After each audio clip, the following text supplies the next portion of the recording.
Se liga nesse vídeo. আর এখানে আমরা যারা আছি সবাই ব্রাজিল সমর্থক আর ব্রাজিল সমর্থকদের সবার একাগ্রতায় আমাদের এই পতাকা তারপর হচ্ছে বিশ্বকাপের যে উন্মাদনাটা আমরা সবার আগে সবাইকে জানান দিতেছি আর কি।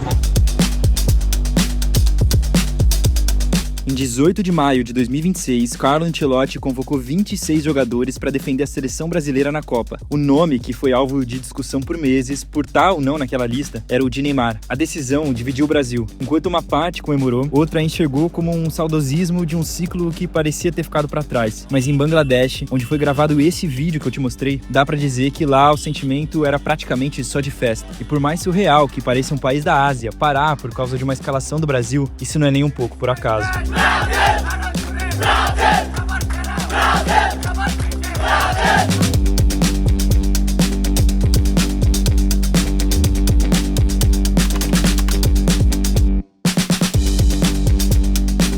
Durante a Copa de 2022, o que era para ser uma festa em Dhaka, capital de Bangladesh, virou caso de polícia. 7 pessoas foram parar no hospital depois de uma briga com pedras e tijolos. E não, você não tá doido. Bangladesh não tava disputando aquele mundial. Na verdade, a seleção bengali nunca disputou uma Copa. A treta rolou entre torcedores fanáticos de Brasil e Argentina. E não foi um caso isolado. Essas brigas de bar e outros acidentes durante os torneios mundiais são tão frequentes no país asiático que os feridos nesses conflitos ganham até o apelido de mártires da Copa. E se nada disso ainda tá fazendo sentido pra você, eu preciso primeiro te explicar como a nossa seleção virou símbolo de resistência para um povo do outro lado do mapa.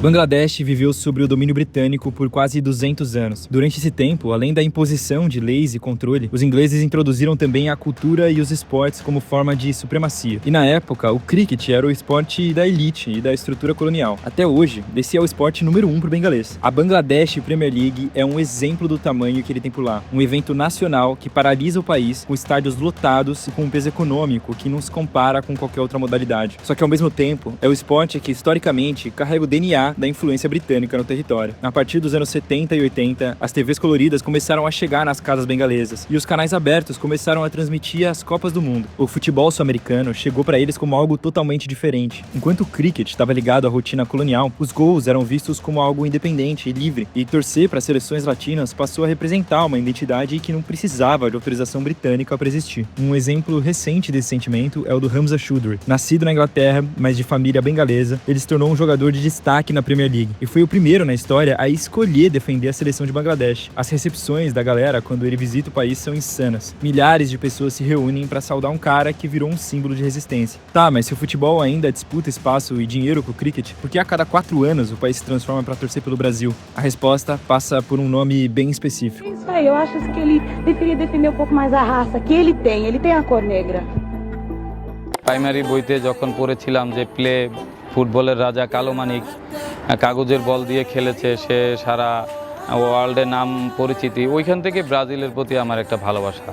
Não é exagero, a história do Pelé foi ensinada nas escolas de Bangladesh, e foi assim que a maior parte da população conheceu o único rei que eles tinham algo em comum. Isso, misturado com as transmissões, transformou o Brasil em quase que uma religião por lá. O antropólogo Arjun Appadurai estuda justamente como populações que sofrem com colonização usam imagens que vêm de fora para criar uma espécie de resistência cultural. Em Bangladesh foi exatamente isso. Ver um atleta negro como Pelé amassando as seleções ricas da Europa deu um senso de orgulho para um povo que tinha acabado de conquistar sua independência em 1971. E essa conexão emocional ficou gigante. Na Copa de 2010, depois do Brasil perder para a Holanda, o trauma foi tão grande que 15 pessoas foram hospitalizadas por tomarem altas doses de sedativos. Mundialmente, a seleção vendia o mito da democracia racial, com a ideia que no Brasil todas as raças poderiam conviver sem preconceito. A gente sabe que na prática a história era e ainda é bem diferente, mas o peso político dessa representatividade sempre foi gigantesco. O próprio Pelé usou essa força em 1984, quando apoiou o movimento das diretas já. Ali ele mostrou que a camisa da seleção era sim um símbolo de luta por liberdade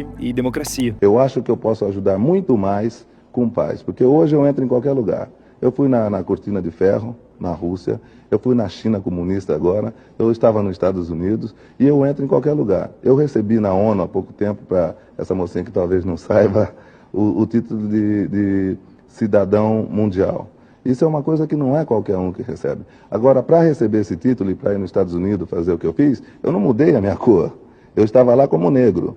Só que essa paixão divide o país ao meio por causa da Argentina. Na Copa de 1986, quando Maradona marcou o gol da mão de Deus, eles encontraram algo em comum com os argentinos também, o ódio pela Inglaterra. E é por isso que em época de Mundial rolam brigas generalizadas entre vilas de brasileiros e argentinos de Bangladesh. Mas além da loucura, essa obsessão faz a economia do país girar. Bangladesh é um dos maiores produtores de roupas do mundo. A cada 4 anos, as fábricas de lá param tudo só para costurar milhões de bandeiras e camisas do Brasil e da Argentina. Esse talvez seja o único momento em que o futebol supera o dinheiro do cricket. দিন শেষে আমরা আরো চেষ্টা করব যে আমরা এই দেশের বেকারত্ব যারা আছে এদেরকে কাজে লাগানো এবং দেশের বাইরে থেকে রেমিটেন্স এনে দেশের উন্নয়ন করার জন্য। বিশ্বকাপের জন্য কাজের চাপ বেড়েছে গার্মেন্টস শ্রমিকদের, তবে দ্য গ্রেটেস্ট শো অন আর্থের অংশ হতে পেরে খুশি তারাও। বিশ্বকাপ আসলে আমাদের কাজের চাপ বেড়ে যায়, আমাদের অনেক ভালো লাগে যে আমাদের এই বানানো জার্সিটি অনেক মানুষ পরে খেলাধুলা দেখবে।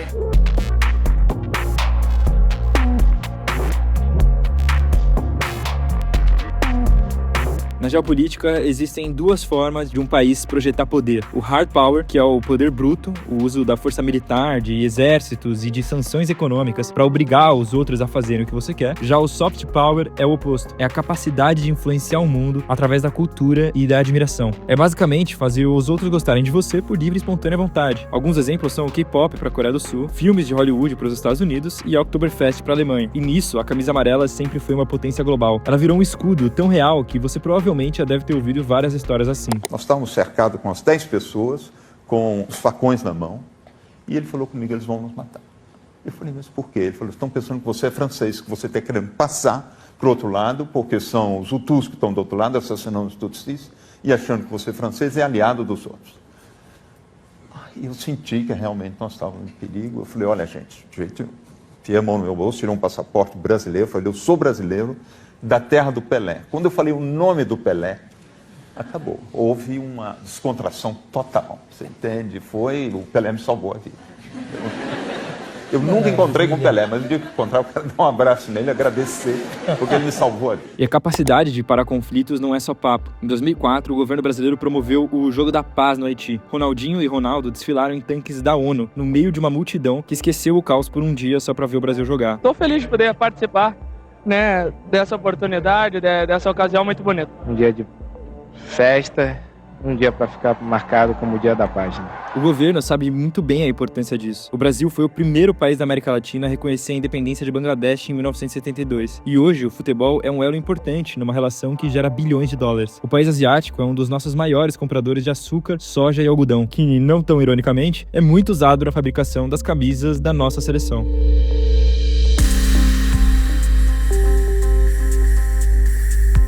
E tudo isso está longe de ser um caso isolado. Rolam movimentos parecidos no Catar, Índia e Jamaica. Em março de 80, Bob Marley desembarcou no Rio de Janeiro e se reuniu com Chico Buarque e Paulo César Caju e foi jogar bola. Ele era obcecado por futebol, mas isso era só um reflexo. Assim como em Bangladesh, para os jamaicanos, ver atletas negros brilhando nas TVs transformou para sempre o senso de pertencimento da ilha, majoritariamente negra. Hoje, em dias de jogos da seleção, o trânsito da capital Kingston desaparece. E um estudo já comprovou que os índices de homicídios caem no país durante os jogos do Brasil na Copa do Mundo. Mas os exemplos mais fortes dessa relação estão no Oriente Médio. Na Palestina, isso foi registrado no documentário 5 Câmeras Quebradas, indicado ao Oscar de 2013. No meio da violência e destroços na Cisjordânia, uma das 5 câmeras usadas na gravação do filme registra crianças brincando entre escombros, vestindo a camisa do Brasil. أنا بطلع على الفيل وهو بيحضر فوتبول مع الأولاد في البيت خلف الجدار. دائما متمسك بأحلامه إنه يصلح العالم.